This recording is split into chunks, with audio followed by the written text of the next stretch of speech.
How to Succeed, or Stepping Stones to Fame and Fortune, by Orison Swett Marden. Chapter 1. First, be a man. The great need at this hour is manly men. We want no goody-goody piety, we have too much of it. We want men who will do right, though the heavens fall, who believe in God, and who will confess Him. Reverend W.J. Dawson. All the world cries, "Where is the man who will save us? We want a man." Don't look so far for this man, you have him at hand. This man, it is you, it is I, it is each one of us. How to constitute oneself a man? Nothing harder if one knows not how to will it. Nothing easier if one wills it. Alexander Dumas. "I thank God I am a Baptist," said a little short doctor of divinity as he mounted a step at a convention. "Louder, louder," shouted a man in the audience. "We can't hear." "Get up higher," said another. "I can't," replied the doctor. "To be a Baptist is as high as one can get." But there is something higher than being a Baptist, and that is being a man. Rousseau says, "According to the order of nature, men being equal, their common vocation is the profession of humanity, and whoever is well educated to discharge the duty of a man cannot be badly prepared to fill any of those offices that have a relation to him. It matters little to me whether my pupil be designed for the army, the pulpit, or the bar. To live is the profession I would teach him. When I have done with him, it is true he will be neither a soldier, a lawyer, nor a divine. Let him first be a man. Fortune may remove him from one rank to another, as she pleases. He will always be found in his place." "First of all," replied the boy James A. Garfield, when asked what he meant to be, "I must make myself a man. If I do not succeed in that, I can succeed in nothing." "Hear me, O men," cried Diogenes in the marketplace at Athens. And when a crowd collected around him, he said scornfully, "I called for men, not pygmies." One great need of the world today is for men and women who are good animals. To endure the strain of our concentrated civilization, the coming man and woman must have an excess of animal spirits. They must have a robustness of health. Mere absence of disease is not health. It is the overflowing fountain, not the one half full, that gives life and beauty to the valley below. Only he is healthy who exults in mere animal existence, whose very life is a luxury, who feels a bounding pulse throughout his body, who feels life in every limb, as dogs do when scouring over the field, or as boys do when gliding over fields of ice. Dispense with the doctor by being temperate, the lawyer by keeping out of debt, the demagogue by voting for honest men, and poverty by being industrious. "Nephew," said Sir Godfrey Kneller, the artist, to a Guinea slave trader, who entered the room where his uncle was talking with Alexander Pope, "you have the honor of seeing the two greatest men in the world." "I don't know how great men you may be," said the Guinea man, as he looked contemptuously upon their diminutive physical proportions, "but I don't like your looks. I have often bought a much better man than either of you, all muscles and bones, for 10 guineas. A man is never so happy as when he suffices to himself, and can walk without crutches or a guide. Said Jean-Paul Richter, "I have made as much out of myself as could be made of the stuff, and no man should require more." "The body of an athlete and the soul of a sage," wrote Voltaire to Helvetius. "These are what we require to be happy." Although millions are out of employment in the United States, how difficult it is to find a thorough, reliable, self-dependent, industrious man or woman, young or old, for any position, whether as a domestic servant, an office boy, a teacher, a brakeman, a conductor, an engineer, a clerk, a bookkeeper, or whatever we may want. It is almost impossible to find a really competent person in any department, and oftentimes we have to make many trials before we can get a position fairly well filled. It is a superficial age. Very few prepare for their work. Of thousands of young women trying to get a living at typewriting, many are so ignorant, so deficient in the common rudiments even, that they spell badly, use bad grammar, and know scarcely anything of punctuation. In fact, they murder the English language. They can copy, parrot-like, and that is about all.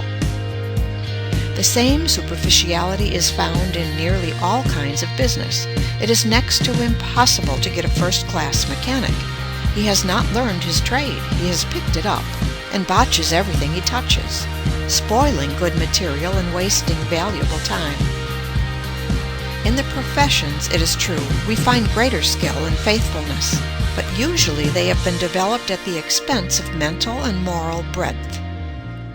The merely professional man is narrow. Worse than that, he is in a sense an artificial man, a creature of technicalities and specialties, removed alike from the broad truth of nature and from the healthy influence of human converse. In society, the most accomplished man of mere professional skill is often a nullity. He has sunk his personality in his dexterity. The aim of every man, said Humboldt, should be to secure the highest and most harmonious development of his powers to a complete and consistent whole. Some men impress us as immense possibilities. They seem to have a sweep of intellect that is grand, a penetrative power that is phenomenal. They seem to know everything, to have read everything, to have seen everything. Nothing seems to escape the keenness of their vision, but somehow they are forever disappointing our expectations. They raise great hopes only to dash them.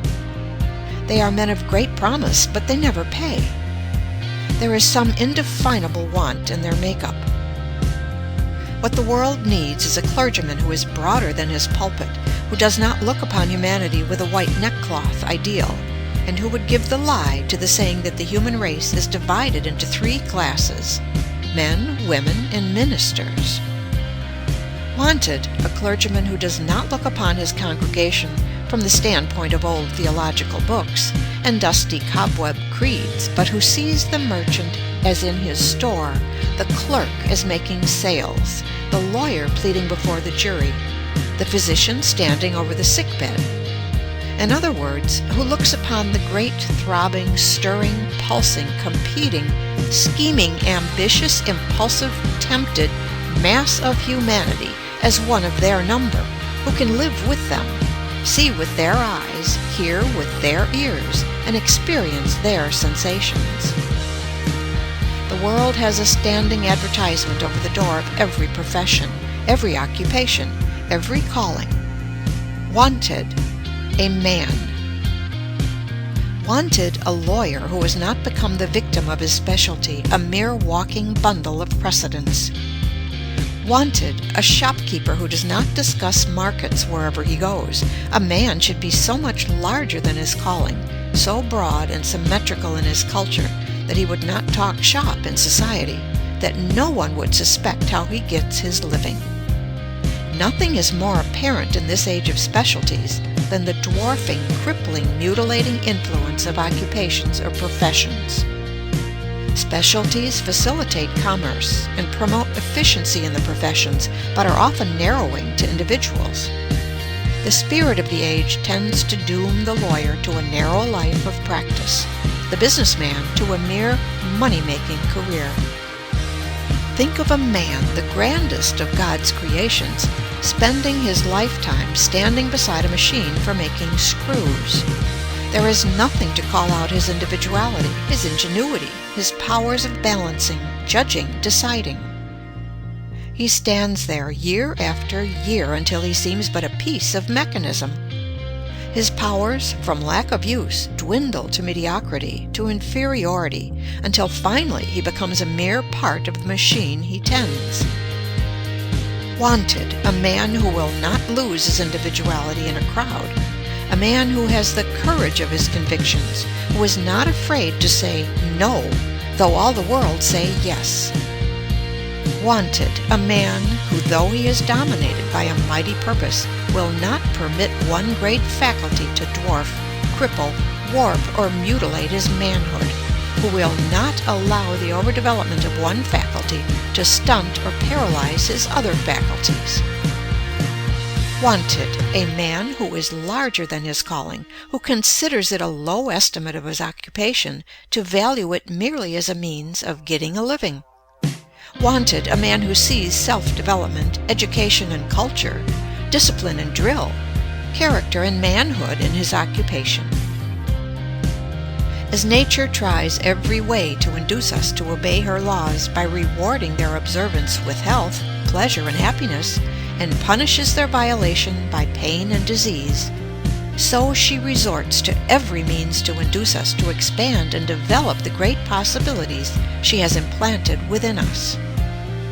She nerves us to the struggle beneath which all great blessings are buried, and beguiles the tedious marches by holding up before us glittering prizes, which we may almost touch, but never quite possess.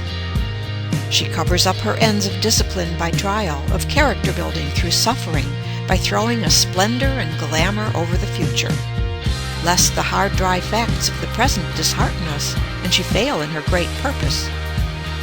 How else could nature call the youth away from all the charms that hang around young life, but by presenting to his imagination pictures of future bliss and greatness, which will haunt his dreams until he resolves to make them real? As a mother teaches her babe to walk by holding up a toy at a distance, not that the child may reach the toy, but that it may develop its muscles and strength, compared with which the toys are mere baubles. So nature goes before us through life, tempting us with higher and higher toys, but ever with one object in view, the development of the man. In every great painting of the masters there is one idea or figure which stands out boldly beyond everything else. Every other idea or figure on the canvas is subordinate to this idea or figure, and finds its real significance not in itself, but pointing to the central idea, finds its true expression there. So in the vast universe of God, every object of creation is but a guide-board with an index finger pointing to the central figure of the created universe, man. Nature writes this thought upon every leaf. She thunders it in every creation. It exhales from every flower. It twinkles in every star. Open thy bosom, set thy wishes wide, and let in manhood, let in happiness. Admit the boundless theater of thought from nothing up to God, which makes a man. Young. End of Chapter 1. Recording by Pamela Krantz.